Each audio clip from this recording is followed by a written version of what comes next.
अस्सलाम वालेकुम। दोस्तों, आज का वाकया एक हिंदू फकीर और नेक अल्लाह वाले बुजुर्ग का है। एक हिंदू फकीर लोगों के पास जाकर भीख मांगा करता। ये लोगों के पास जाता और कहता, मुझे भगवान के नाम पर कुछ दे दो। जो गैर मुस्लिम लोग होते वे उसे कुछ ना कुछ दे देते, क्योंकि भगवान के नाम पर मांगता था। इसी तरह उसे भीख मांगते मांगते काफी अरसा गुजर गया। उसने इस भीख मांगने को ही अपने खाने कमाने का जरिया बना रखा था और इसी से अपना गुजर बसर चलाता था। एक दिन यह भीख मांगता मांगता ऐसी जगह पर पहुंचा जहां एक मुसलमान अल्लाह वाले बुजुर्ग बैठे इबादत में मशगूल थे। इस हिंदू फकीर ने उस मुसलमान बुजुर्ग से कहा कि मुझे भगवान के नाम पर कुछ दे दो। बुजुर्ग तो जिक्र तिलावत में मशगूल थे। उन्होंने आंख खोलकर उस फकीर की तरफ देखा और उससे कहा, मेरे पास तुम्हें देने के लिए कुछ नहीं है, तुम यहां से जा सकते हो।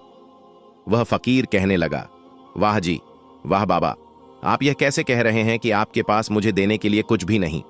आपके सामने यह पानी का गिलास रखा हुआ है, आप मुझे गिलास ही दे दीजिए। मैं इसी से अपना काम चला लूंगा और यहां से चला जाऊंगा। इस गिलास को कोई ना कोई तो खरीद ही लेगा। बुजुर्ग ने कहा, तुम्हारी बात बिल्कुल दुरुस्त है, यह गिलास मैं तुम्हें जरूर दे देता। अगर तुम मेरे अल्लाह के नाम पर मांगते तो मैं बगैर किसी परेशानी के तुम्हें दे देता, मगर तुम भगवान के नाम पर मांग रहे हो और मैं भगवान को नहीं मानता। मैं सिर्फ अल्लाह को मानता हूं, जो हम सबका रब है। वह अकेला है, उसका कोई शरीक नहीं है और ना ही कभी उसको मौत आएगी और ना उसको किसी ने पैदा किया है। वह हमारा रब है, उसी ने जमीन और आसमान को बनाया है, उसी ने जन्नत बनाई है। वही हमारा रब है जिसने जहन्नुम बनाई है। वही कयामत के दिन का मालिक है, वही मुर्दों को दोबारा जिंदा करता है। हमारा रब वह है जो हम पर रहम फरमाए।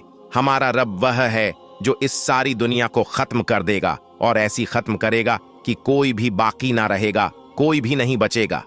हमारा रब वह है जो कयामत वाले दिन हिसाब और किताब लेगा। वह दिन गुनाहगारों के लिए बड़ा भारी होगा। इसीलिए मैं किसी भगवान को नहीं मानता, मैं तो सिर्फ अल्लाह को मानता हूं। अगर तुम अल्लाह के नाम पर मुझसे कुछ मांगते तो मैं जरूर तुम्हें दे देता। इसलिए भगवान के नाम पर देने के लिए मेरे पास तुम्हारे लिए कुछ भी नहीं है, इसलिए तुम यहां से जा सकते हो। फकीर को बुजुर्ग की बात सुनकर बड़ी हैरानी हुई कि अगर मुझे यह कुछ पहले पता होता तो मैं इससे अल्लाह के नाम पर ही कुछ मांग लेता, लेकिन मैं तो हिंदू हूं, इस बुजुर्ग के पास जाकर कैसे कह सकता था कि अल्लाह के नाम पर कुछ दे दो। उसके बाद वह फकीर वहां से वापस चला आया, मगर उसके दिल में हसरत बाकी रह गई कि दोबारा इस बुजुर्ग के पास जाकर नए तरीके से कुछ मांगूंगा। चंद दिनों के बाद यह फकीर उस बुजुर्ग के पास गया। वह बुजुर्ग अपनी आदत के मुताबिक इबादत में मशगूल थे। फकीर ने बुजुर्ग से आकर कहा, मुझे अल्लाह के नाम पर कुछ दे दो। बुजुर्ग ने जैसे ही उस फकीर के बात सुनी तो कहा कि बताओ तुम्हें क्या चाहिए। फकीर ने कहा, मैं दौलतमंद बनना चाहता हूं, काफी बड़ा अमीर आदमी बनना चाहता हूं। मैं इस फकीरी से परेशान हो चुका हूं। लोगों के पास जाता हूं, भीख मांगता हूं, लोग मुझे धुतकारते हैं। आप मुझे कोई ऐसा तरीका बता दो जिससे मैं अमीर आदमी बन जाऊं। बुजुर्ग ने फकीर से कहा, तुम 7 दिन मेरे पास गुजार लो, 7 दिन गुजारने के बाद तुम्हें सब कुछ मिल जाएगा। यह फकीर हिंदू था, लेकिन फिर भी बुजुर्ग के पास रहने को राजी हो गया। बुजुर्ग रोजाना की तरह रात को इबादत के लिए उठते और सारी रात इबादत में गुजार देते। जब भी उस हिंदू फकीर की आंख खुली, वो बुजुर्ग को इबादत में मशगूल पाता। हैरान रह जाता, सोचता, यह कैसा नेक बंदा है जो सारी रात इबादत में लगा रहता है। इसी तरह 2 दिन गुजर गए। 2 दिन के बाद उस फकीर ने कहा, आप मुझे भी नमाज पढ़नी सिखा दीजिए, मुझे पूरी रात नींद नहीं आती। सारी रात मेरी बेचैनी में गुजरती है। मैं देखना चाहता हूं कि नमाज में ऐसी क्या बरकत है जिससे मेरी बेचैनी खत्म होकर मेरे अंदर सुकून पैदा हो जाए। बुजुर्ग ने उस फकीर को नमाज का तरीका बताया। अब वह फकीर नमाज पढ़ने लगा। वह फकीर जब नमाज से फारिग होता तो उसे मीठी नींद आ जाती, और जब सुबह की नमाज का वक्त होता तो उसकी खुद ब खुदा गुड़ गए। बुजुर्ग ने फकीर से कहा, तुम्हारे 7 दिन पूरे हो चुके हैं, अब तुम वापस जा सकते हो।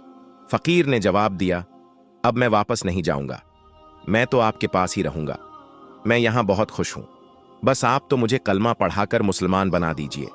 बुजुर्ग ने फकीर को कलमा पढ़ा दिया और वह मुसलमान बन गया। उसके बाद वह बुजुर्ग के पास ही रहने लगा। एक दिन बुजुर्ग ने फकीर से पूछा, अब तुम्हें पैसे की जरूरत नहीं है, जैसा तुम दौलतमंद और मालदार आदमी बनना चाहते थे। फकीर ने जवाब दिया, जब मैं आपके पास आया तो मेरे अंदर पैसा कमाने की बेचैनी थी। मैं चाहता था इतना बड़ा मालदार बन जाऊं कि दुनिया के ऊपर हावी हो जाऊं, पर जब से मैं आपके पास आया हूं और नमाज पढ़ने लगा हूं, अब मुझे ऐसा लगने लगा जैसे नमाज के अंदर ही सब कुछ है, और अचानक ही सारी की सारी बेचैनी खत्म हो गई। माल और दौलत की तरफ तो मेरी कोई तवज्जो ही नहीं रही। अब मैं कलमा पढ़कर मुसलमान बन गया हूं, और जब से मैं मुसलमान बना हूं, दुनिया से मेरा भरोसा उठ गया है। अब मैं अपने हकीकी मालिक की ही इबादत करता हूं और उसी से मांगूंगा। अब मुझे दुनिया से कुछ नहीं चाहिए, बस मेरी आखिरत सुधर जाए, मेरे लिए यही काफी है। बुजुर्ग के दिल में ख्वाहिश पैदा हुई कि मैं बैतुल मुकद्दस जाकर जियारत कर लूं। बुजुर्ग ने इरादा किया और सफर पर रवाना हो गए। चलते चलते रास्ता भूल गए तो काफी परेशानी हुई, और परेशानी के आलम में यह सोच रहे थे कि किसी से रास्ता मालूम कर लूं। इतने में एक बुजुर्ग औरत नजर आई।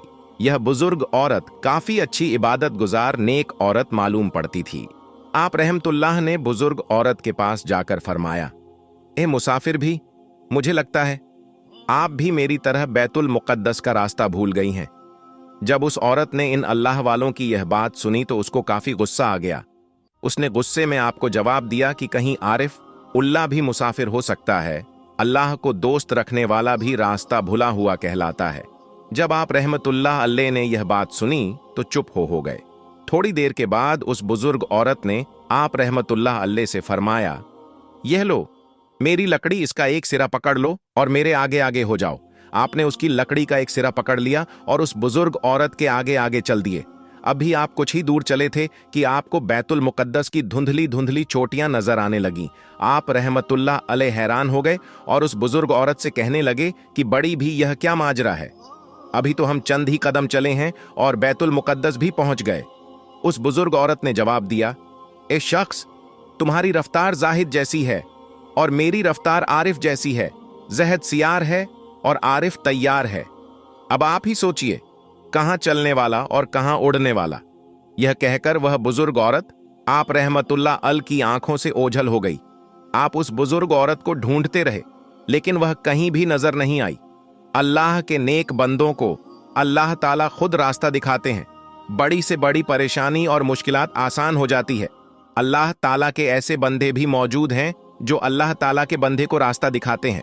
अल्लाह ताला अपने नेक बंदों पर रहम फरमाए और हमें भी उनकी तरह सीधे रास्ते पर चलने की तौफीक अता फरमाए।